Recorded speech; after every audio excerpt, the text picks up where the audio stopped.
La Oficina de Medios de Comunicación Social de la Diócesis de Ponce les presenta el pan de la palabra. De la vida, el pan de la unidad, el pan que alimenta.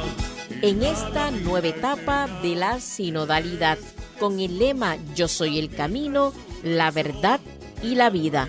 Caminemos juntos en comunión, participación y misión. En profunda comunión, ven a nuestras almas, porque somos todos tuyos, Señor.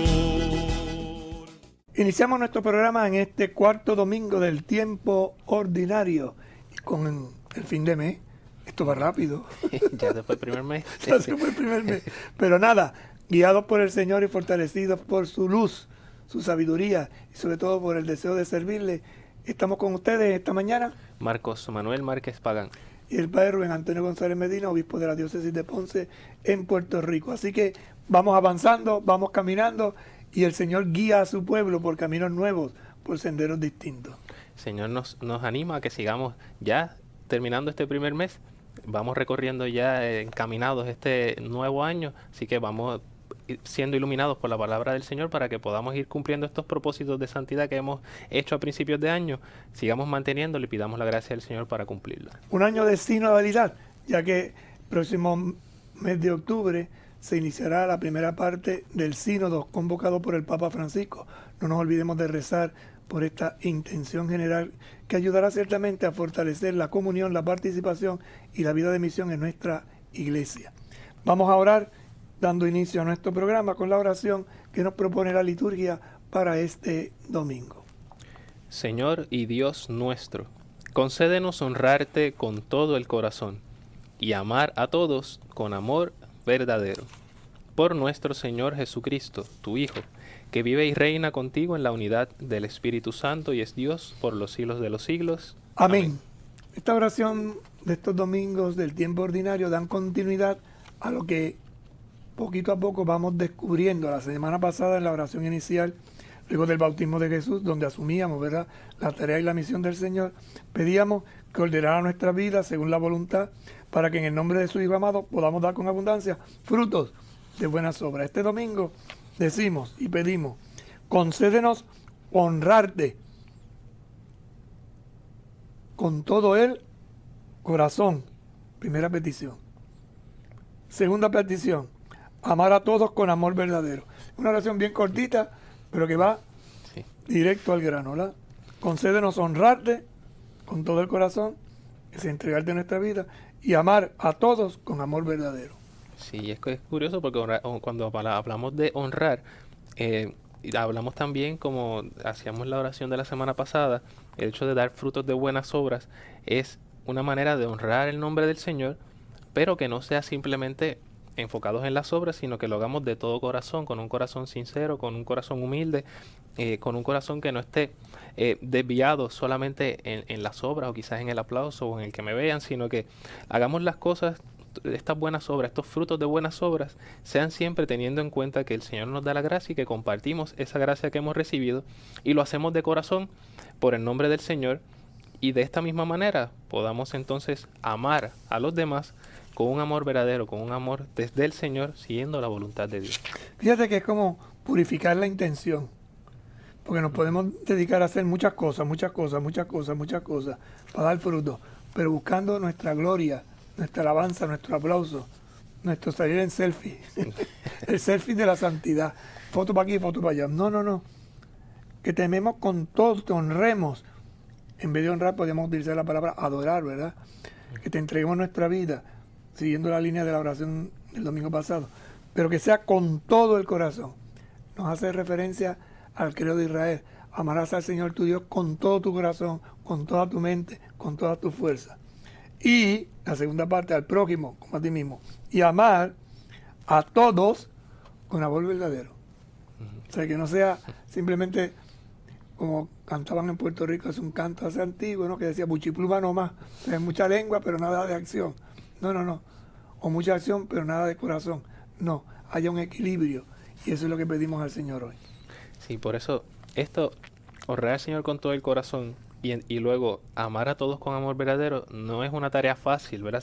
Se dice muy fácil una oración corta, incluso parafraseando, como decía Padre, los mandamientos del el pueblo de Israel, amar a Dios sobre todas las cosas y al prójimo, pero esto implica que lleva una renuncia, lleva pasar por unos momentos difíciles, incluso cuando pedimos nosotros honrar el nombre del Señor con todo el corazón, a veces es complicado dentro de nuestra vida, cuando pasamos dificultades, cuando nuestra fe se puede tambalear, y amar a todos con amor verdadero. No siempre todas las personas están en la mejor disposición de recibir el amor y de recibir una buena intención, porque cada uno pasa por dificultades. Entonces el Señor nos dice que pidamos, ¿verdad? Y por eso es que lo pedimos al Señor nuestro Dios que nos conceda esto, porque sabemos que sin Él no podemos hacerlo y necesitamos de su bendición y de su gracia para poder realizarlo. Y esto lo puede realizar una persona humilde, como veremos en la primera lectura. O entendiendo que este nuevo pueblo, esta nueva comunidad, esta nueva familia de Dios tiene una ley que lleva a la felicidad. Y por eso este domingo se nos presentan las bienaventuranzas, lo que conocemos como el Señor, como el Sermón de la Montaña, o en Lucas el Sermón del Llano, que es lo mismo, pero desde distintas visiones, ¿verdad? Vamos ahora al Salmo 145, que tiene como una antífona o como una respuesta la primera de las bienaventuranzas. Dichosos los pobres en el espíritu, porque de ellos es el reino de los cielos. El Señor mantiene su fidelidad perpetuamente. Él hace justicia a los oprimidos. Él da pan a los hambrientos. El Señor liberta a los cautivos. El Señor abre los ojos al ciego. El Señor endereza a los que ya se doblan. El Señor ama a los justos. El Señor guarda a los peregrinos. Sustenta al huérfano y a la viuda, y trastorna el camino de los malvados. El Señor reina eternamente, tu Dios, Sión, de edad en edad. Dichosos los pobres en el espíritu, porque de ellos es el reino de los cielos. Interesante como la respuesta de hoy está tomada del Evangelio. Ordinariamente se coge del mismo Salmo, ¿verdad? ¿Por qué? Porque hay una clave importantísima que se quiere resaltar hoy en esta iglesia que quiere seguir los pasos de Jesús. Ser pobre, necesitado, sentir que Dios puede venir en nuestra ayuda porque no somos ricos, es decir, no somos autosuficientes, sino que necesitamos de la ayuda del Señor. ¿De qué Señor? Y ahora el salmista lo describe. El Señor mantiene su fidelidad perpetuamente. El que hace justicia a los oprimidos, da pan a los hambrientos y liberta a los cautivos. El que abre los ojos al ciego, el que endereza a los que ya se doblan, el que ama a los justos, el que guarda a los peregrinos. Sustenta al huérfano y a la viuda, trastorna el camino de los malvados, y este Señor reina eternamente, tu Dios Sión de edad en edad. Hace una descripción de Dios y lo va a hacer a través de obras concretas. Fíjense el primero. El Señor mantiene su fidelidad perpetuamente. Da palabra y no se echa para atrás.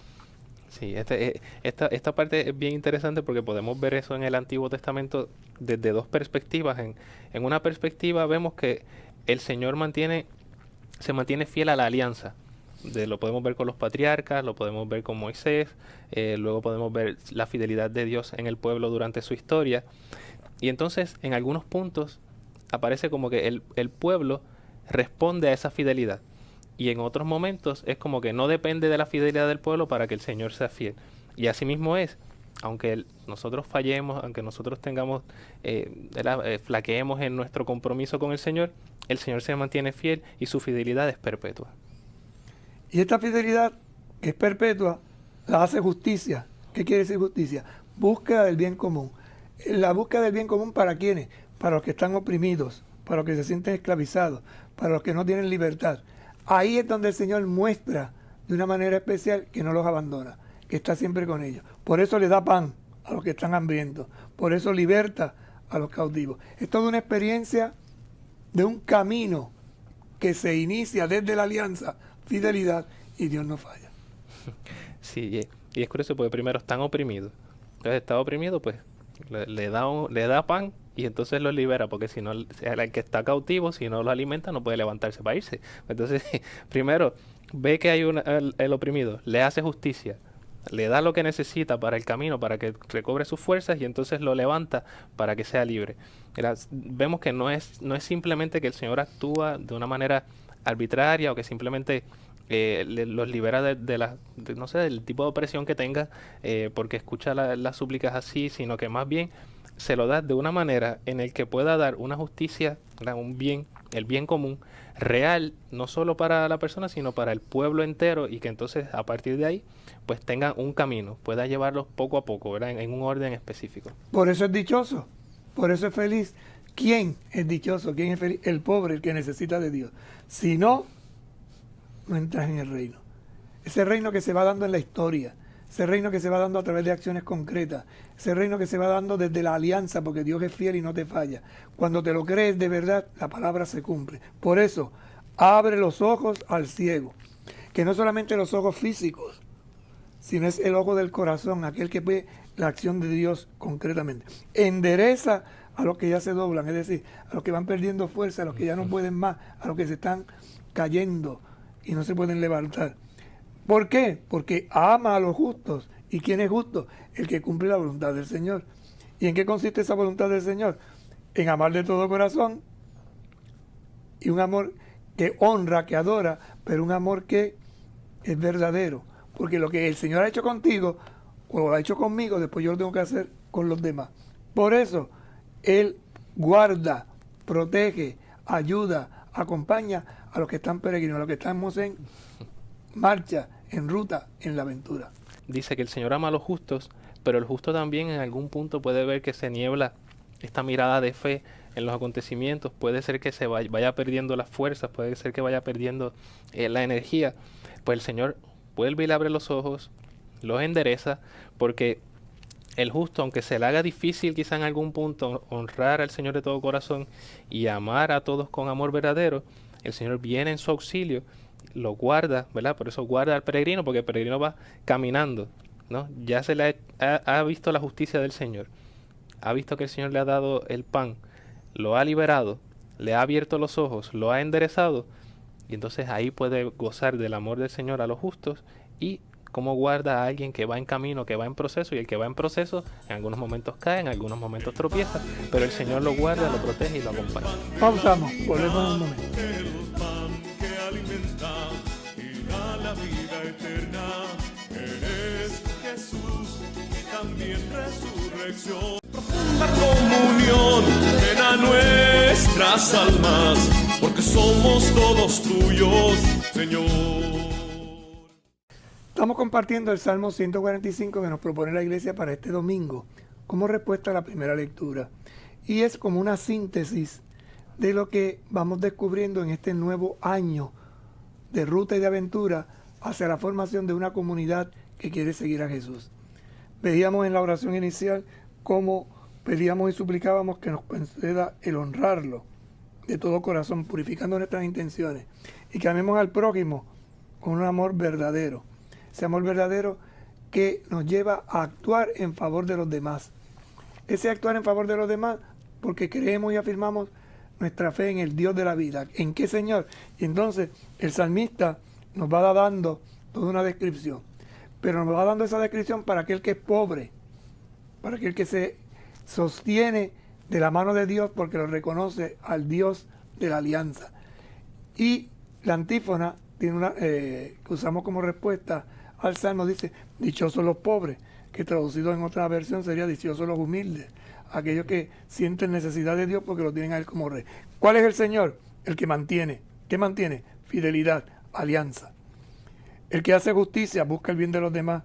El que da pan al que tiene hambre, liberta al cautivo, abre los ojos al ciego, endereza a los que se doblan, ama a los justos, guarda a los peregrinos.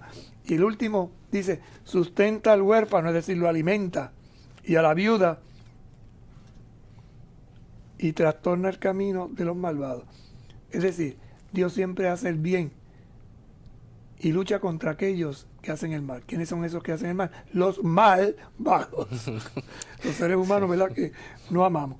Y entonces, al final, hace una afirmación que recoge todo. El Señor reina y reina eternamente. Y es tu Dios, Sión, de edad en edad. Recordemos que Sion era el nombre que se le daba también a Jerusalén, porque era donde estaba el arca de la alianza, que recordaba la presencia de Dios. Este culmen, cuando llega aquí en el Salmo 145 y habla el peregrino, el huérfano y la viuda, son como esas tres, digamos, tres tipos de personas que estaban en una necesidad muy, muy fuerte. Entonces, el reafirmar toda esta letanía de cómo es el Señor y cómo el Señor va a asistirlo y a darle, ¿verdad?, a escuchar su oración, lo hace porque estas personas que están en gran necesidad, cuando piden al Señor, no lo hacen con una intención doble, o al menos así aparece, porque está necesitado. El peregrino no tiene lugar donde quedarse, el huérfano pues no tiene a su familia, y la viuda pues ha quedado fuera del sustento dentro de este contexto, ¿verdad? Digamos, dentro de la familia, el padre que sustenta, etcétera. Entonces, cuando piden al Señor es porque no tienen a más ningún lugar donde acudir, y pues precisamente al acudir al Señor, digamos que los pone dentro de estos pobres de espíritu, porque están dispuestos a recibir del Señor con los brazos abiertos, sin doblez y sin ninguna intención torcida, y simplemente con la humildad de quien espera del Señor, y precisamente espera del Señor, lo espera todo. Fíjense que este año la iglesia nos invita en clave sinodal a caminar, en otras palabras, a hacer una peregrinación. Una peregrinación que nos lleva a una renovación, a una reforma profunda de nuestras costumbres a nivel personal y también en la visión eclesial. Una visión eclesial que está fundamentada en la llamada que hizo Jesús el domingo pasado, a vivir la fraternidad desde la familia, formando nueva comunidad, una nueva familia que ha de formar un nuevo pueblo, el pueblo de Dios, que es el pueblo de la nueva alianza. ¿Cuál es el pueblo de la nueva alianza? El pueblo de Jesús, que ha sido adquirido, ¿por qué? Por su sangre derramada, bautismo de sangre, desde la cruz, que se ritualiza en el bautismo de agua que recibimos cuando somos incorporados a este nuevo pueblo por el rito que se realiza en la iglesia. Esta experiencia nos hace vivir como peregrinos. No sé si ustedes han tenido esa experiencia alguna vez. Uno más joven, lanzábamos o nos íbamos de peregrinación, viviendo experiencias muy bonitas, sobre todo en esos años mozos que uno se aventura y con una casa de campaña. Cuando yo estaba en el seminario, pues teníamos esa oportunidad y nos íbamos varios jóvenes seminaristas a las montañas a peregrinar, a buscar o a visitar un santuario. Estaba entonces yo estudiando en España. Y cómo el Señor nos conseguía lugares y gente que nos acogiera. O sea, yo ahora cuando estaba escuchándote lo que tú hablabas del peregrino, yo decía, y Dios no falla. Luego hemos hecho otro tipo de peregrinaciones, ¿verdad? Ya de adultos, pues uno ve en avión, uno ve en un auto, pero Dios no falla. Pues esta experiencia es la que ahora estamos invitados a vivir como iglesia. Ponte en peregrinación. Y para esto, pues nos da la primera lectura de hoy del libro de Sofonías. ¿Qué busca el peregrino? El peregrino siempre busca. El peregrino lleva y el peregrino trae. Son los tres pasos que se dan en toda peregrinación. Pues es en la peregrinación de la vida. ¿Qué buscas? Vamos a ver qué dice el profeta Sofonías en la primera lectura de la Eucaristía de hoy. Capítulo 2. Leemos el verso 3. Saltamos entonces al capítulo 3, versos 12 y 13. Todo está entre el 2 y el 3 y el 1. 1, 2, 3. Los tres pasos. Busquen al Señor los humildes, que cumplen sus mandamientos. Busquen la justicia. Busquen la moderación. Quizá puedan ocultarse el día de la ira del Señor. Dejaré en medio de ti un pueblo pobre y humilde, que confiará en el nombre del Señor. El resto de Israel no cometerá maldades, ni dirá mentiras, ni se hallará en su boca una lengua embustera. Pastarán y se tenderán sin sobresaltos.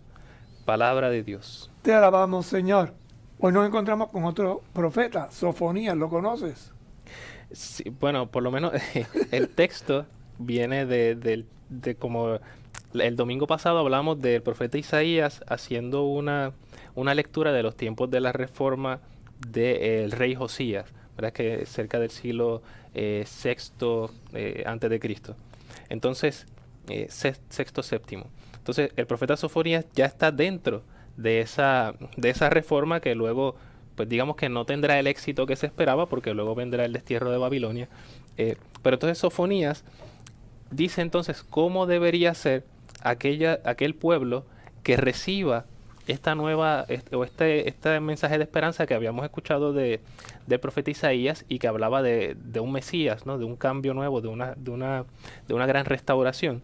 Entonces, aquí Sofonías lo que manda es, o diga esta profecía de que el pueblo debe ser humilde, de que esta pobreza de espíritu debe formar parte del pueblo, porque la realidad es que siempre vamos a pasar por dificultades. Entonces el pueblo de Israel siempre se ha distinguido también por eso, por ser un pueblo pequeño entre las demás naciones, humilde, y a pesar de que en algunos momentos haya tenido prosperidad, sigue siendo un pueblo sufrido y con constantes amenazas de pueblos opresores alrededor. Escuchándote, yo hago esta relectura. Y la relectura parte de qué es lo que dice Sofonías. Y lo dice 3 veces en el texto. Busquen al Señor. Busquen la justicia, busquen la moderación. O sea, que ya te está diciendo los 3 pasos que tienes que dar. Primero, buscar. ¿Qué es un buscador? Tú eres un buscador. El peregrino dice que busca. Entonces está diciendo que vamos en peregrinación. Por lo tanto, ¿busca qué? Sí, tiene una meta específica. O sea, está ya como que en mente tiene algo ya específico. Está buscando algo. Por lo tanto, ¿quién debe buscar al Señor? Los humildes. Los humildes, no es cualquiera. Solo busca al Señor los humildes. ¿Quién es el humilde? El que ande en la verdad. ¿Qué quiere decir que ande en la verdad? Que tiene una necesidad. Cuando tú hablabas ahorita, ¿no?, de la alimentación y tal, yo pensaba en la segunda parte, se me vino a la mente, sean gallinas y no pavos reales. La gallina busca lo concreto, ¿no? El pavo real busca, pero entonces levanta. Entonces, busquen los humildes.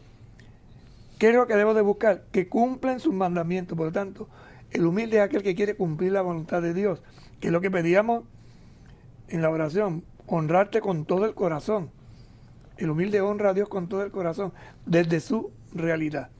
Busquen la justicia, el bien común, pero este bien común búscalo con moderación, no exageres. Sí, no te vayas a los extremos. Que no sea luchar por la justicia con la violencia. Sí.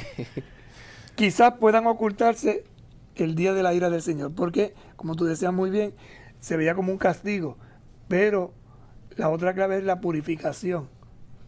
Porque el Señor permite un acontecimiento fuerte en mi vida para que yo me purifique. Y si haces esto, surgirá la promesa. Y es que entonces el Señor dejará en medio de ti un pueblo pobre y humilde. ¿En medio de quién? De los opulentos, del pavo real, como decía, ¿no? Que confiará en el nombre del Señor.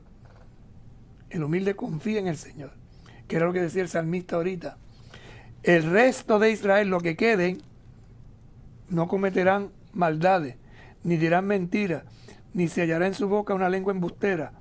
Pastarán y tendrán sin sobresalto. Es decir, Dios los bendecirá.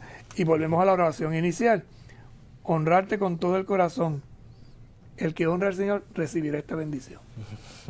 Sí, es curioso cómo al final, después que está hablando algo que uno lo entiende bien, de momento tira como si fuera parábola, dice, pastarán y se tenderán sin sobresalto como si fueran ovejas, porque y es la realidad, ¿no? La oveja es el animal que se deja guiar, que entonces de esta forma dice, ok, el resto de Israel, como diciendo, ok, ahora son un pueblo numeroso, porque estamos hablando todavía en esta época que están siendo oprimidos, pero que luego serán un pueblo más pequeño, ¿no? Porque de las 12 tribus, 10 se van a ir a pique con el imperio asirio y quedará un grupo pequeño, y después de ese grupo se hace más pequeño cuando se lo llevan a Babilonia, y cuando regresan es más pequeño todavía. Entonces da esa esperanza de que ese resto va a ser el que se va a mantener fiel al Señor, porque la realidad es que todo va a quedar prácticamente destruido, y si no confían solo en el Señor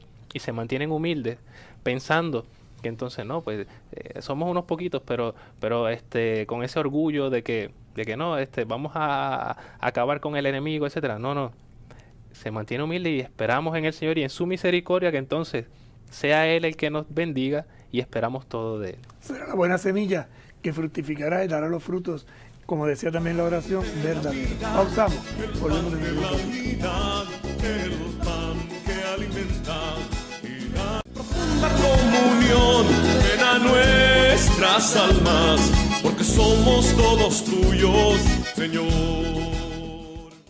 Dichosos los pobres en el espíritu, porque de ellos es el reino de los cielos.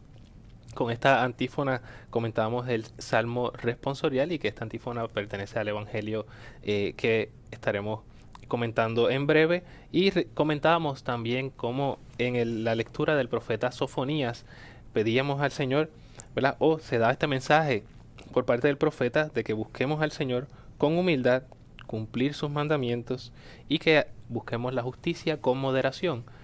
Justicia y mandamientos que vemos proyectados en la palabra del Señor, que nos guía, que es la que nos ilumina, y que pedimos al Señor que nos dé este corazón humilde para acoger esta palabra y podamos entonces cumplir su voluntad y así amar a Dios sobre todas las cosas y amar a nuestro prójimo con un amor verdadero. Partimos el pan, signo de ese amor verdadero, signo de esa entrega del Señor, signo de esa fraternidad, pero sobre todo consagrado en el altar, signo y señal de la presencia amorosa de Jesús en medio de su pueblo. Un pan que se parte y se reparte para que el mundo tenga vida y la tenga en abundancia. Un pan que se hace hoy palabra, palabra que sostiene, palabra que da ánimo, desde la perspectiva del reino. Y vamos a escuchar la ley del nuevo reino en la bienaventuranza. Evangelio de San Mateo, capítulo 5, versos del 1 al 12. Escuchemos con atención. En aquel tiempo, al ver Jesús el gentío, subió a la montaña. Se sentó y se acercaron sus discípulos, y él se puso a hablar enseñándoles. Bienaventurados los pobres en el espíritu, porque de ellos es el reino de los cielos. Bienaventurados los mansos, porque ellos heredarán la tierra. Bienaventurados los que lloran, porque ellos serán consolados. Bienaventurados los que tienen hambre y sed de justicia, porque ellos quedarán saciados. Bienaventurados los misericordiosos, porque ellos alcanzarán misericordia. Bienaventurados los limpios de corazón, porque ellos verán a Dios. Bienaventurados los que trabajan por la paz, porque ellos se llamarán los hijos de Dios. Bienaventurados los perseguidos por causa de la justicia, porque de ellos es el reino de los cielos. Bienaventurados ustedes, cuando los insulten y los persigan y los calumnien de cualquier modo por mi causa. Estén alegres y contentos, porque su recompensa será grande en el cielo. Palabra del Señor. Gloria a ti, Señor Jesús. Nos encontramos con un texto hermosísimo que es llamado por muchos el corazón del Evangelio de San Mateo, el Sermón de la Montaña, que comprende los capítulos 5, 6 y 7 del Evangelio. ¿Qué nos dices? Pues creo que específicamente es como el resumen de lo que es precisamente el mensaje del Evangelio. Lo que parece la debilidad, lo más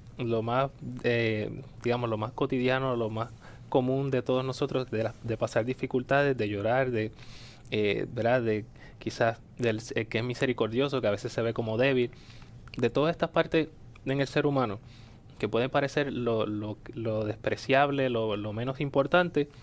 El Señor nos da esta esperanza de que nos alegremos por eso y nos da entonces una respuesta. Y luego a lo último dice, pues precisamente si seguimos el mensaje del Señor, si damos testimonio, y aún así dando testimonio de fruto de buenas obras, honrando el nombre del Señor y amando a nuestro prójimo con amor verdadero, como decíamos en la oración colecta, si nos insultan, nos persiguen y nos calumnian, precisamente por hacer esto, no nos dice, pues, no estén tristes, que estemos tristes, que nos alegremos y que estemos más contentos, porque la recompensa será grande en el cielo. Y esto, aquí entra esta paradoja entre la cruz y la resurrección, ¿no? Entre lo que parece menos, lo doloroso, y la alegría, y cómo el Señor nos invita a permanecer firmes en la esperanza, en la fe y en la caridad, a partir de cualquier situación y de cualquier acontecimiento. Es interesante ver los verbos que aparecen en los primeros versos del Evangelio. En aquel tiempo, que también es en este tiempo, al ver Jesús, primer verbo, ver, el gentío, segundo, subió a la montaña. Tercero, se sentó. Ahora hay un verbo que se aplica a los que están allí. Se acercaron sus discípulos. Así que los más cercanos son sus discípulos. Se acerca a todo el mundo, pero los más cercanos a él son sus discípulos. Y él se puso a hablar. Pero no cualquier conversación. Era una conversación que enseñaba. Y este es un proceso, hermanas y hermanos, evangelizador. Todo evangelizador, si copia al modelo que es Jesús, lo primero que tiene que hacer es ver. ¿Y ver a quién? A la gente que tiene a su alrededor. Y entre la gente que tiene a su alrededor hay una invitación. Él sube a la montaña y los demás con él. Se sienta. Es una forma de decir, es un maestro. Va a comunicar algo. Se acercan sus discípulos. Así que a lo mejor Jesús corrió monte arriba, pasando entre la gente, vivió un gentío allí, Jesús empezó a subir a la montaña, los otros se quedaron atrás, y Jesús esperó pacientemente a que llegaran sus discípulos. Por eso dice, se acercan sus discípulos. Y entonces, una vez que está el escenario montado, el salón de clase listo, se puso a hablar. A mí me da mucha luz estos dos versos finales, o estas expresiones finales, porque Jesús no tiene prisa. Urge, pero sabe esperar. Tiene urgencia, necesidad, hay algo que le lleva por dentro, pero él es lo suficientemente paciente para aceptar los procesos, algo que muchos de nosotros, yo el primero, a veces no aceptamos, ¿verdad? No nos gustan los procesos, queremos que la cosa sea prisa y corriendo. No, Jesús no tiene prisa, va con calma. Dar un conocimiento o hablar por hablar, sino que se pone a hablar enseñándole, o sea, enseña hablando y habla enseñando. Todo lo que está diciendo tiene de dónde sacarlo. Entonces no es simplemente zumbar conceptos, tirar conocimientos, sino que sentado espera, porque ha visto primero, ¿verdad? Porque si no ha visto, si no ha contemplado, no puede conocer cuál es el escenario que tiene.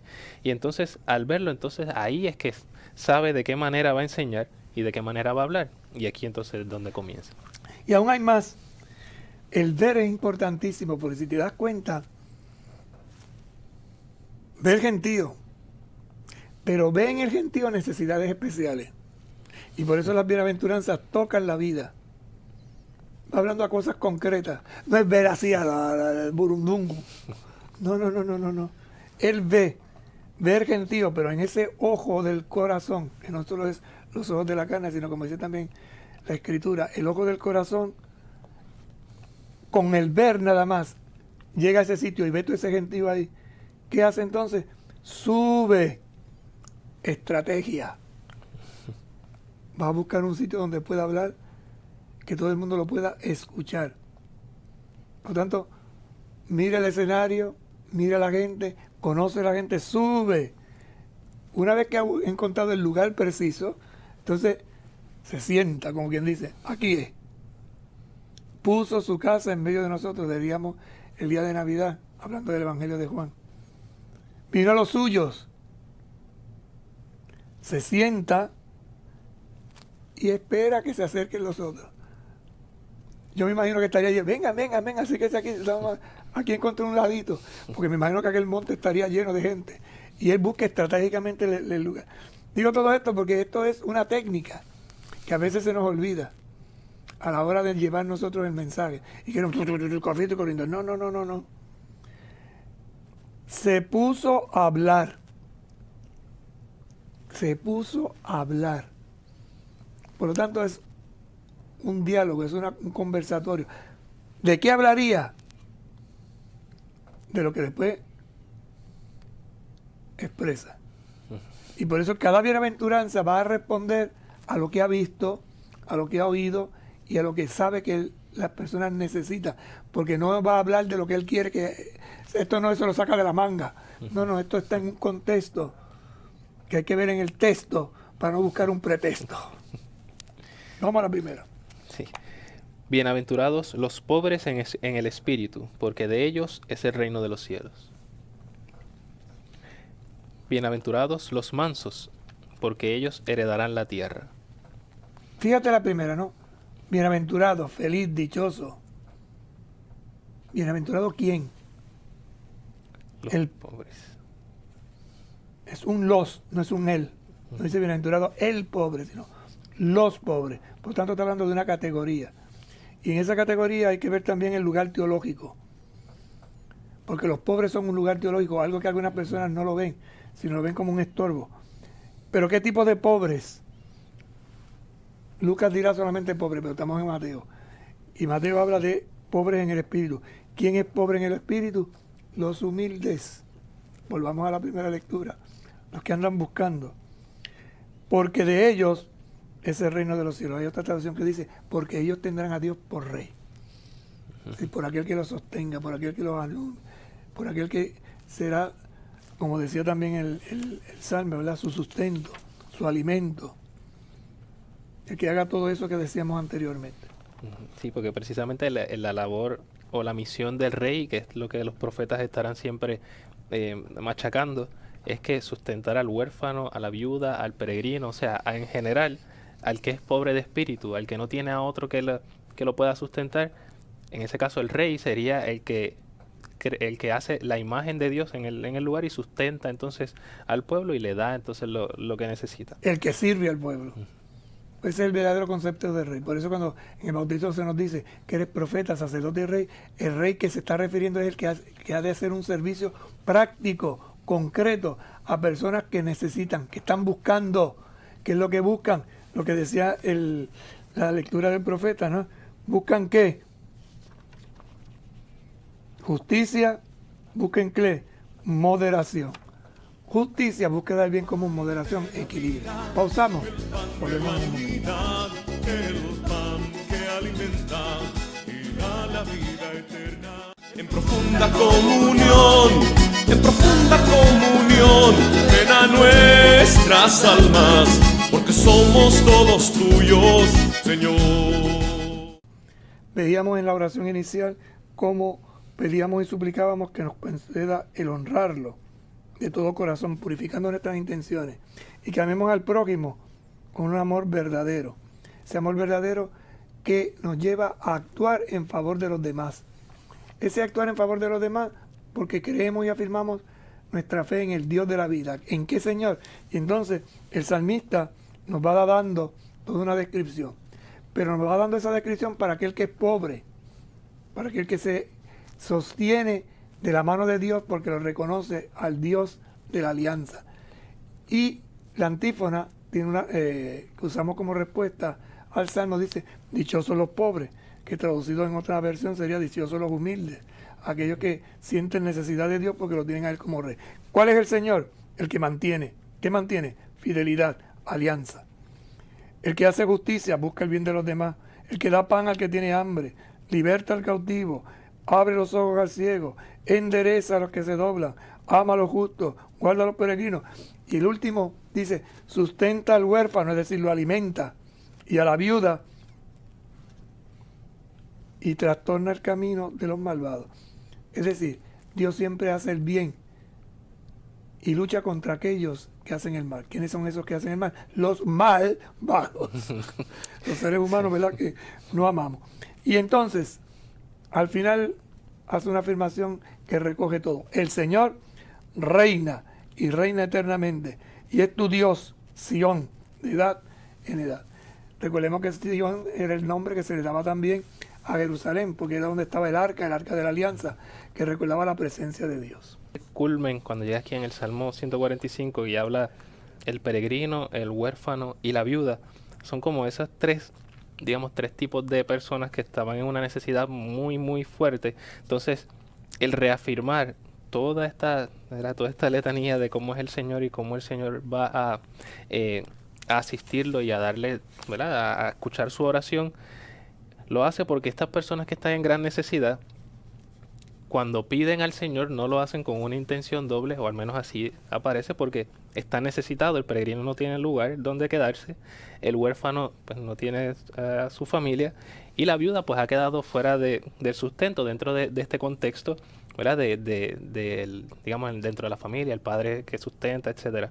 Entonces, cuando piden al Señor es porque no tienen además ningún lugar donde acudir, y pues precisamente al acudir al Señor, digamos que los pone dentro de estos pobres de espíritu, porque están dispuestos a recibir del Señor con los brazos abiertos, sin doblez y sin ninguna intención torcida, y simplemente con la humildad de quien espera del Señor, y precisamente espera del Señor, lo espera todo. Fíjense que este año la iglesia nos invita en clave sinodal a caminar. En otras palabras, a hacer una peregrinación. Una peregrinación que nos lleva a una renovación, a una reforma profunda de nuestras costumbres a nivel personal y también en la visión eclesial.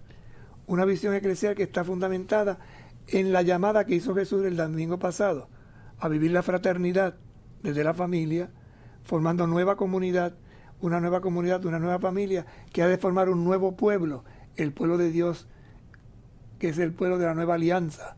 ¿Cuál es el pueblo de la nueva alianza? El pueblo de Jesús, que ha sido adquirido, ¿por qué? Por su sangre derramada, bautismo de sangre, desde la cruz, que se ritualiza en el bautismo de agua que recibimos cuando somos incorporados a este nuevo pueblo por el rito que se realiza en la iglesia. Esta experiencia nos hace vivir como peregrinos. No sé si ustedes han tenido esa experiencia alguna vez. Uno más joven, lanzábamos o nos íbamos de peregrinación, viviendo experiencias muy bonitas, sobre todo en esos años mozos que uno se aventura y con una casa de campaña. Cuando yo estaba en el seminario, pues teníamos esa oportunidad y nos íbamos varios jóvenes seminaristas a las montañas a peregrinar, a buscar o a visitar un santuario. Estaba entonces yo estudiando en España. Y cómo el Señor nos conseguía lugares y gente que nos acogiera. O sea, yo ahora cuando estaba escuchándote lo que tú hablabas del peregrino, yo decía, y Dios no falla. Luego hemos hecho otro tipo de peregrinaciones, ¿verdad? Ya de adultos, pues uno ve en avión, uno ve en un auto, pero Dios no falla. Pues esta experiencia es la que ahora estamos invitados a vivir como iglesia. Ponte en peregrinación. Y para esto, pues nos da la primera lectura de hoy del libro de Sofonías. ¿Qué busca el peregrino? El peregrino siempre busca. El peregrino lleva y el peregrino trae. Son los tres pasos que se dan en toda peregrinación. Pues es en la peregrinación de la vida. ¿Qué buscas? Vamos a ver qué dice el profeta Sofonías en la primera lectura de la Eucaristía de hoy. Capítulo 2. Leemos el verso 3. Saltamos entonces al capítulo 3, versos 12 y 13. Todo está entre el 2 y el 3 y el 1. 1, 2, 3. Los tres pasos. Busquen al Señor los humildes, que cumplen sus mandamientos. Busquen la justicia. Busquen la moderación. Quizá puedan ocultarse el día de la ira del Señor. Dejaré en medio de ti un pueblo pobre y humilde, que confiará en el nombre del Señor. El resto de Israel no cometerá maldades, ni dirá mentiras, ni se hallará en su boca una lengua embustera. Pastarán y se tenderán sin sobresaltos. Palabra de Dios. Te alabamos, Señor. Hoy nos encontramos con otro profeta, Sofonías, ¿lo conoces? Sí, bueno, por lo menos el texto viene de como el domingo pasado hablamos del profeta Isaías haciendo una lectura de los tiempos de la reforma del rey Josías, ¿verdad? Que cerca del siglo VI antes de Cristo. Entonces, sexto, séptimo. Entonces, el profeta Sofonías ya está dentro de esa reforma que luego, pues digamos que no tendrá el éxito que se esperaba porque luego vendrá el destierro de Babilonia. Pero entonces Sofonías dice entonces cómo debería ser aquel pueblo que reciba esta nueva este mensaje de esperanza que habíamos escuchado del profeta Isaías y que hablaba de un Mesías, ¿no? De un cambio nuevo, de una gran restauración. Entonces, aquí Sofonías lo que manda es, o digas, esta profecía de que el pueblo debe ser humilde, de que esta pobreza de espíritu debe formar parte del pueblo, porque la realidad es que siempre vamos a pasar por dificultades. Entonces el pueblo de Israel siempre se ha distinguido también por eso, por ser un pueblo pequeño entre las demás naciones, humilde, y a pesar de que en algunos momentos haya tenido prosperidad, sigue siendo un pueblo sufrido y con constantes amenazas de pueblos opresores alrededor. Y escuchándote, yo hago esta relectura. Y la relectura parte de qué es lo que dice Sofonía. Y lo dice 3 veces en el texto. Busquen al Señor. Busquen la justicia, busquen la moderación. O sea, que ya te está diciendo los 3 pasos que tienes que dar. Primero, buscar. ¿Qué es un buscador? Tú eres un buscador.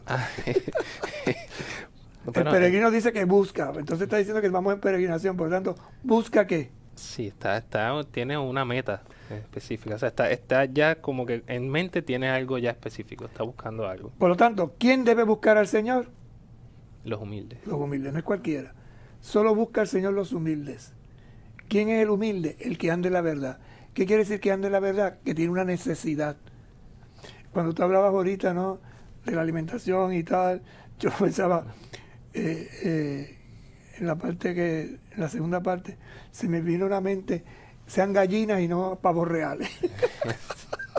La gallina busca lo concreto, ¿no? El pavo real busca, pero entonces levanta. Entonces, busquen los humildes.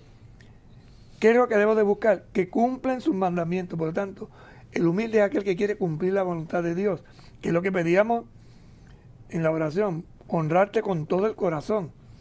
El humilde honra a Dios con todo el corazón, desde su realidad. Busquen la justicia, el bien común, pero este bien común búscalo con moderación, no exageres. Sí, no te vayas a los extremos. Que no sea luchar por la justicia con la violencia. Sí. Quizás puedan ocultarse el día de la ira del Señor, porque, como tú decías muy bien, se veía como un castigo, pero la otra clave es la purificación. Porque el Señor permite un acontecimiento fuerte en mi vida para que yo me purifique. Y si haces esto, surgirá la promesa. Y es que entonces el Señor dejará en medio de ti un pueblo pobre y humilde. ¿En medio de quién? De los opulentos, del pavo real, como decía, ¿no? Que confiará en el nombre del Señor. El humilde confía en el Señor, que era lo que decía el salmista ahorita. El resto de Israel, lo que queden, no cometerán maldades, ni dirán mentiras, ni se hallará en su boca una lengua embustera. Pastarán y tendrán sin sobresalto. Es decir, Dios los bendecirá. Y volvemos a la oración inicial. Honrarte con todo el corazón. El que honra al Señor recibirá esta bendición.